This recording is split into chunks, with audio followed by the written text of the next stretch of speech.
Yun na nga po mga kalingap, alam naman po natin, sa umpisa pa lang ay sobra ang pasasalamat ng mga taong natulungan ng Kalingap, ni Kalingap Rob at ni Kuya Val. Sa dami po ng naghihirap dito sa mundo, ay talagang isa ka sa mapalad kung ikaw ay matatagpuan ng Kalingap. Alam naman po natin lahat ng natulungan ng Kalingap ay isa lang ang nasasabi. No, salamat Kalingap Rob, salamat Kuya Val dahil natagpuan nyo kami.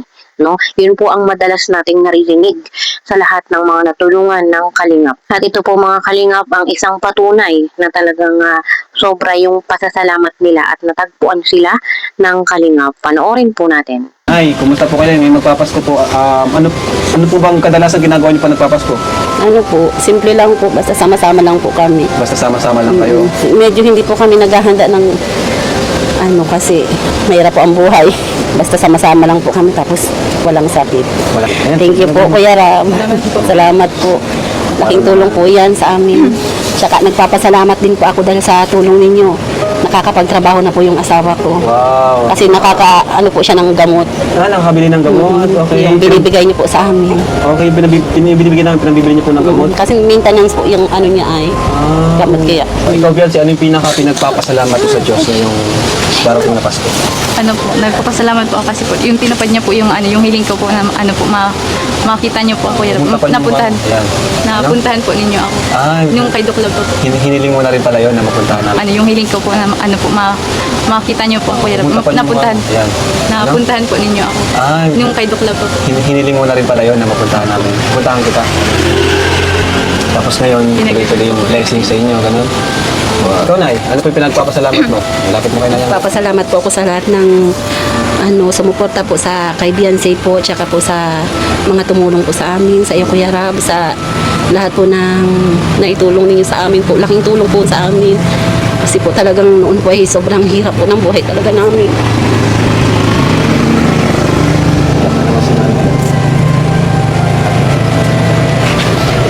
Nakakain po namin yung mga mga gusto po namin na po. Nakakabili ka kayo? Para sa mga anak ko po. Saka po yung asawa ko po talaga ang pinaka-importante po. Kumain po talaga siya. Para makapagtrabaho. Para masalamat po talaga sa inyo. Laking tulong po tayo sa amin. Nakapagtrabaho na po siya ng Dati po kasi hindi talaga siya nakakatrabaho. Ayun, at napanood naman po natin mga Kalingap, talagang sobra yung kanilang pasasalamat noon dahil nga po natagpuan sila ni Kalingap Rob. Sabi nga po ni Biancy doon ay isa po daw sa kanyang pinagpipray or ipinagdadasal na sana nga daw po ay matagpuan sila ng Kalingap. So ngayon, ano pong nangyari? Bakit parang baliktad na? No? Kung sino pa yung nakatulong ay talagang siya pa ang lumalabas na masama. Pero syempre, ganun po talaga minsan ang buhay. No? Hindi po natin mape-predict lahat ng mga mangyayari. Kaya po sabi nga nila, ay ang panahon ay weather lang. Sabi nga po ni Kuya Kim Atienza, ang buhay ay parang weather lang. Kaya po tama din naman, no? Hindi po natin talaga matatansya kung ano yung mangyayari bukas or sa isang araw. Pero syempre, ang mahalaga po doon ay dapat ay grateful po tayo sa lahat ng nangyayari po sa atin. Maliit o malaki man yan. No? At lalo na po pagdating sa mga blessings, malaki man po yan o maliit, ito po ay dapat nating ipinagpapasalamat sa Panginoon. At kung tayo man po ang nasa sitwasyon ni Kalingap Rob, ay talagang mapapaiyak na lang tayo minsan o kaya ay mapapaluha, no? Sa kabila ng nangyari, sa kabila ng tulong na naibigay mo, ay ganun pa ang isusukli sa'yo, parang kasalanan mo pa na sila ay napabahayan, na sila ay natulungan. No, alam na alam po natin kung hindi po dahil sa Kalingap, wala po yung mga sponsors na nagmamahal sa kanila. No, alam na alam po natin yan. At kahit po bali-balik ta rin man ang nangyari, ay mali po talaga yung kanilang ginawa. Dapat sana ay mas naging grateful sila, mas inisip po sana nila yung mga kabutihang nagawa sa kanila ng Kalingap kaysa po dun sa mga mali na nangyari or nagawa.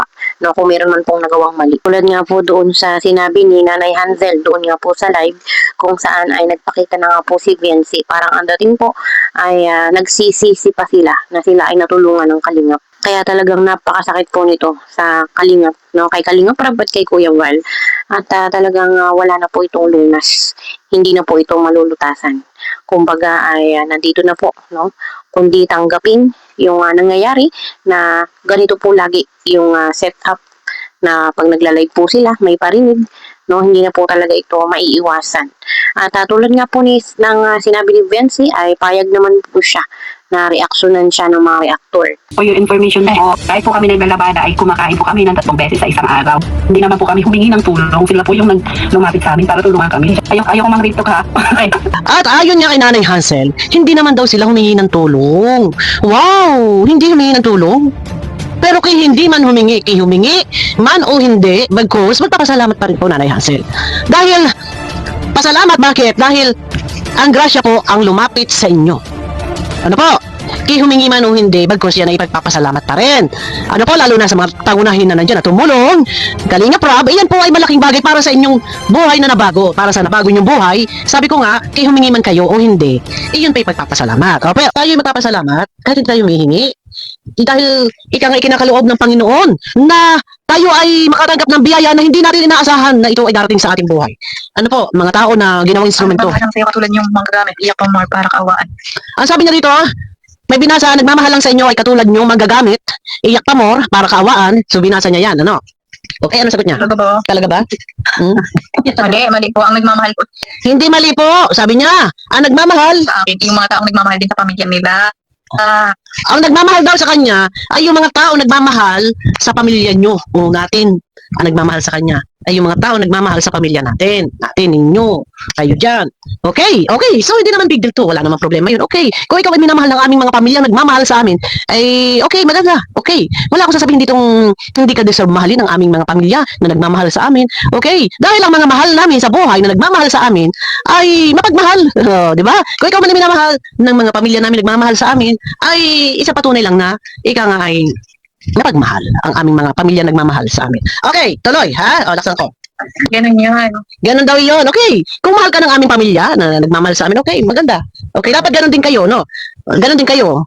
O, mahalin nyo rin lahat. At magpasalamat tayo, hindi man sila humihingi. Lalo pa kung ang mga biyaya na hindi natin inaasahan na ang Panginoon meron ginamit na tao na instrumento para makatulong sa inyo, makapaghatid ng biyaya na hindi nyo inaasahan kahit hindi kayo humihingi, ay ating pasasalamatan. Okay? Ganun lang yun. Okay? Tuloy. Paglalaban po bagay yung tama. Ano daw? Paglalaban bagay tama? Okay? Ano po yung magandang mga po dyan sa buhay. Anin ba raw niya yung magandang yung mga nangyayari sa buhay? Ginagano naman po yung pamilya ko. Kung ginaganon naman daw yung pamilya niya, ay, hindi ka ginaganon. Tanungin mo muna ang sarili, bakit ka ginaganon?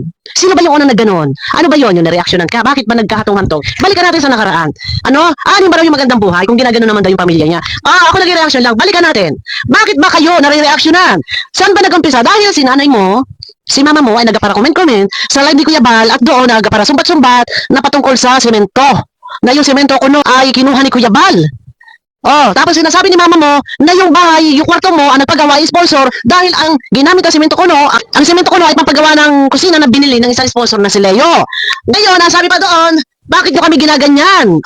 Tigilan nyo na kami, patahimikin nyo na kami, gusto namin ng katahimikan. Ayan yung mga comment ni mama mo. Tapos ngayon, meron pa, sige, magkita-kita na lang daw sa tulpo. Kaya nagkalaot-laot. So, balikan mo. Bakit nga ba? Ayaw mo ng ganong buhay. Okay, balikan natin. Ito ha. Aanin ko po yung magandang mga po dyan sa buhay. Ano daw niya yung magandang nangyari dyan sa kanyang buhay? Kung Ginagano naman po yung pamilya ko.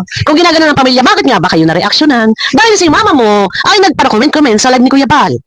At doon, para bang gusto ipamukha sa mga tao na di umano yung kwarto mo ang nagpagawa ay ang sponsor dahil ginamit ni Kuya Bal ang binili ng sponsor na semento. Natural, nag-reaksyon dahil hindi na maganda yung mga comment. Bakit ko nasabing hindi maganda? Medyo mabigat na sa pakiramdam kung babasahin sa part ng Kalingap, ha?